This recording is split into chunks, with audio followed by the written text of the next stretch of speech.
건강보험보급센터 지부 부산지회 지회장 손영이라고 합니다.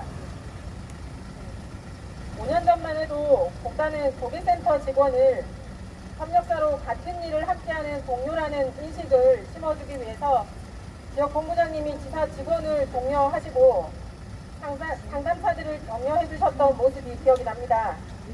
그때나 지금이나 박봉인 것은 다름없지만 적어도 희망은 보였습니다. 하지만 지금은 울타리를 침범하는 적으로 여겨지고 있으니 지도자의 역할이 얼마나 중요한지 다시금 생각하게 됩니다. 상담사들 중에서는 지사 직원의 실수를 지적하면서 불만을 토로하기도 했었는데 이 부분은 인센티브라는 제도를 저희가 아직도 유지하고 있기 때문에 지사 직원은 동일한 실수를 하여도 절대로 감점이라는 제도가 없습니다.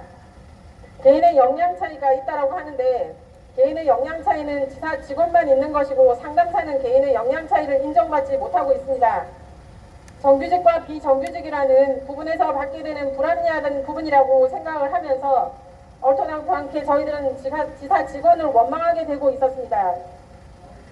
건보공단 직원의 인식이 바뀌게 된 시점은 건보공단 직원의 대량 퇴직 후 신입 직원을 선발할 때입니다.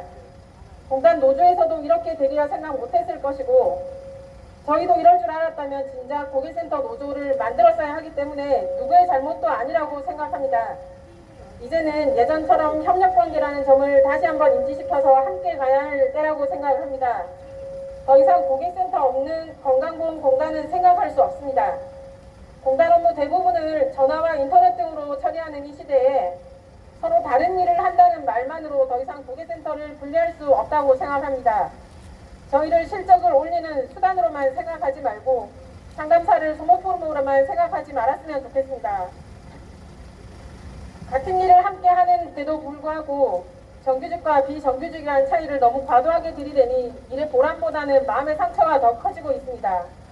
대부분의 민원인분들은 상담사를 선생님이라고 부르며 인격적으로 대우를 해주시고 도움 얻었다며 좋아하시고 고마워하시는데 그럴 때면 박봉임에도 보람을 느끼고 내가 놓친 게 없는지 고민을 하게 됩니다. 하지만 현실은 평균 140콜이라는 높은 목표콜에만 집착을 하게 하고 우리가 소모품인가 하는 생각을 떨칠 수 없게 만드는 현 상황에 있다고 봅니다. 옆자리 직원이 퇴사를 해도 알지 못할 정도로 같은 일을 하는 직장 동료임에도 불구하고 저희들은 소속감을 느낄 수가 없습니다. 많은 도급사가 지나갔지만 항상 같은 사번으로 끊김없이 일을 하는 저희 상담사들이지만 경력 증명서를 발급해보면 이 회사 저 회사를 전전긍긍하고 있는 모습을 볼 수 있습니다. 당장 급여를 많이 올려달라는 얘기를 하는 게 아닙니다. 같은 처우를 받을 수 있게 되기를 바랄 뿐입니다. 상담사들은 오늘도 말을 합니다. 최선을 다해서 일해달라는 도급사는 상담사에게 최선을 다해서 대우를 해주고 있는가? 그리고 공단은 그런 상담사들을 생각해 보았느냐고 묻고 싶습니다.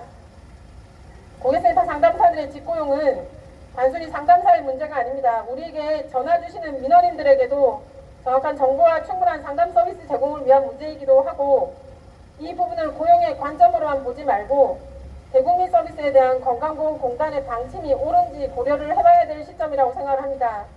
국민건강보험제도의 공공성을 위해 가입자의 권리와 상담사의 권리가 동시에 쟁취되도록 앞으로 열심히 투쟁하겠습니다. 투쟁!